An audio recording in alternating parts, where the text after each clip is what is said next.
శరణ్యను మనమంతా ఎంతో నమ్మి అర్థం చేసుకొని మనం ఈ ఇంటి కోడలుగా తీసుకొచ్చుకున్నాం. అలాంటి శరణ్య ఈ తప్పు చేసింది, ఆ లెటర్ రాసింది అంటే మీరెలా నమ్ముతున్నారు అని ఆనంద కుటుంబ సభ్యులను నిలదీస్తూ ఉంటుంది. అంటే ఏమంటావు ఆనంద? శరణ్య తప్పు చేయలేదా? తప్పు చేయనప్పుడు ఇల్లు వదిలి ఎందుకు వెళ్ళింది? ఇంట్లో ఒక్కరికి కూడా ఎందుకు చెప్పలేదు అని లీలావతి అడుగుతూ ఉంటుంది. శరణ్య ఇల్లు వదిలి వెళ్ళటానికి బలమైన కారణం ఏదో ఉండే ఉంటుంది. ఆ లెటర్లో ఉన్న పిచ్చి గీతలను నేను పట్టించుకోను.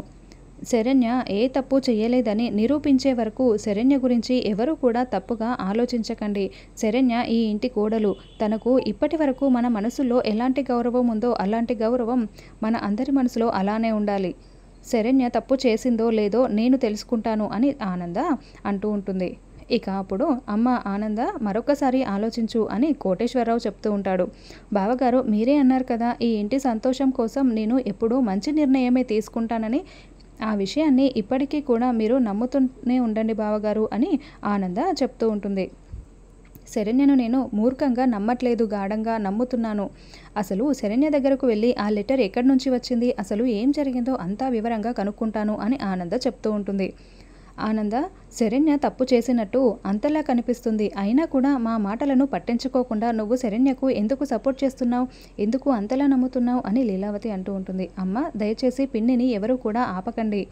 శరణ్య ఎప్పుడూ కూడా నేను మంచిదాన్నని ప్రూవ్ చేసుకోవడానికి ప్రయత్నించలేదు.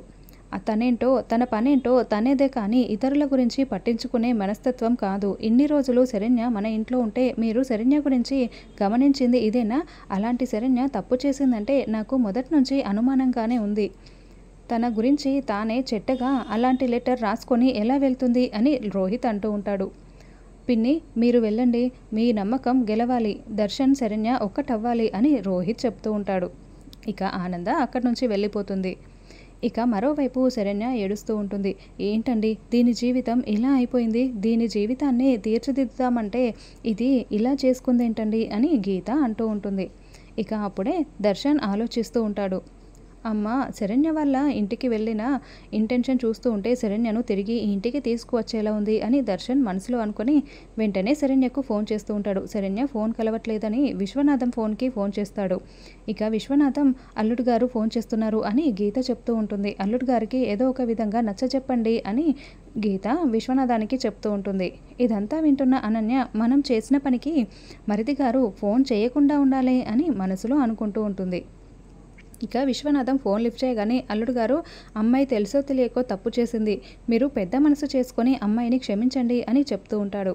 నీతులు చెప్పింది చాలు, ముందు మీ అమ్మాయికి ఫోన్ ఇవ్వండి అని ఆవిడ ఫోన్ కలవట్లేదు అని విశ్వనాథం అంటూ ఉంటాడు.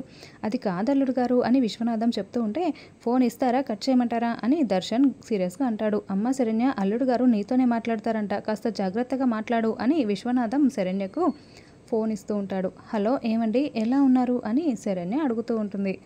నా బాగోగులు కోరుకునే దానివైతే కాదులే, నా జీవితాన్ని నాశనం చేయడం కోసమే నువ్వు ఈ ఇంట్లోకి వచ్చావని నాకు అర్థమైంది.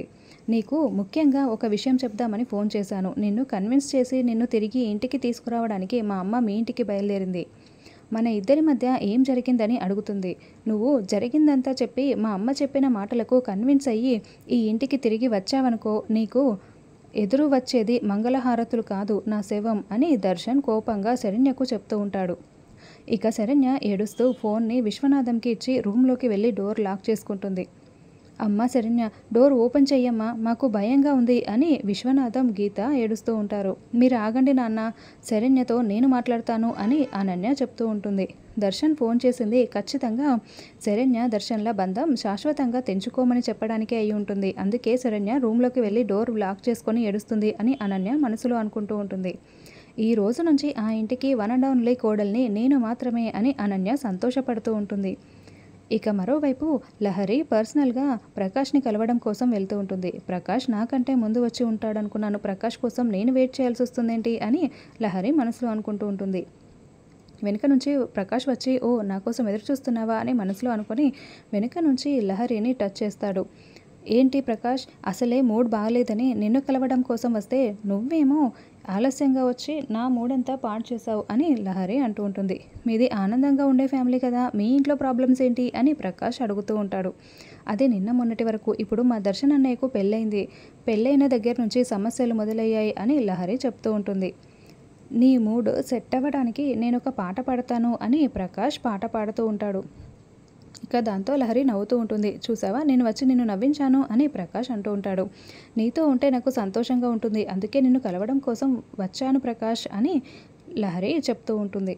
ఇక దాంతో లహరి ప్రకాష్ ఇద్దరు కూడా ఒకరి కళ్ళలోకి ఒకరు చూసుకుంటూ ఉంటారు. మరోవైపు ఆనంద టెన్షన్ పడుతూ విశ్వనాథం ఇంటికి వస్తుంది. ఇక ఆనంద విశ్వనాథం ఇంట్లోకి వచ్చి అనన్య అని పిలుస్తూ ఉంటుంది. అమ్మ ఆనంద, నా కూతురు చేసిన పనికి నేనే వచ్చి క్షమాపణ చెప్దామనుకున్నాను అని చెప్తూ ఉంటాడు. శరణ్య ఏ తప్పు చేయలేదని నాకు తెలుసన్నయ్య, నా కోడలు ఎట్టి పరిస్థితుల్లో తప్పు చేయదు అని ఆనంద చెప్తూ ఉంటుంది. అమ్మ ఆనంద, అయితే నా కూతుర్ని క్షమించారా, తిరిగి మీ ఇంటికి తీసుకువెళ్ళిపోతారా అని విశ్వనాథం అంటూ ఉంటాడు. తప్పకుండా తీసుకువెళ్తానన్నయ్య, పరిస్థితులను చక్కబెట్టుకొని నా కోడల్ని నా ఇంటికి తీసుకువెళ్ళిపోతాను. అప్పగింతలు అయినప్పుడే పుట్టింటి బాధ్యత శరణ్యకు తీరిపోయింది. ఇప్పుడు శరణ్య అత్తారింట్లోనే ఉండాలి. అదే ఈ ఆనంద భైరవి కుటుంబానికి మంచిది, గౌరవం కూడా అని ఆనంద చెప్తూ ఉంటుంది. ఆ మాటలను వింటున్న అనన్య, నేను పూర్తిగా తొంచేద్దాం అనుకుంటే ఈవిడేంటి మళ్ళీ మొలకెత్తించడానికే వచ్చింది అని మనసులో అనుకుంటూ ఉంటుంది. చెప్తూ ఉంటుంది. నీకు నాకు చెడింది ఈ విషయంలోనే, తనేమో గొప్ప కోడలంటావు, నేనేమో చెడ్డదాన్ని అంటావు అని అనన్య మనసులో అనుకుంటూ ఉంటుంది. ఇక అన్నయ్య, శరణ్య ఎక్కడ ఉంది అని ఆనంద అడుగుతూ ఉంటుంది. అత్తయ్యగారు, శరణ్యను ఎంతగానో అడిగి నిజం తెలుసుకోవాలని ఎన్నో ప్రయత్నాలు చేశాము, కానీ శరణ్య ఎలాంటి నిర్ణయం ఎందుకు తీసుకుందో అస్సలు చెప్పట్లేదు అని అనన్య చెప్తూ ఉంటుంది. అవునమ్మా ఆనంద, నేను కూడా నిజమేంటో తెలుసుకోవడానికి ఎంతలా ప్రయత్నించినా శరణ్య నిజం చెప్పట్లేదు అని విశ్వనాథం చెప్తూ ఉంటాడు. శరణ్య అన్ని విషయాలు చెప్తుంది, తనకు వచ్చిన సమస్యకు చుట్టుముట్టడానికి కారణం ఎవరో కూడా చెప్తూ ఉంటుంది అని ఆనంద చెప్తూ ఉంది. అన్నయ్య, నేను శరణ్యతో మాట్లాడాలి అని ఆనంద చెప్తూ ఉంటుంది. రూమ్లో ఉందమ్మా అని విశ్వనాథం చెప్తూ ఉంటాడు.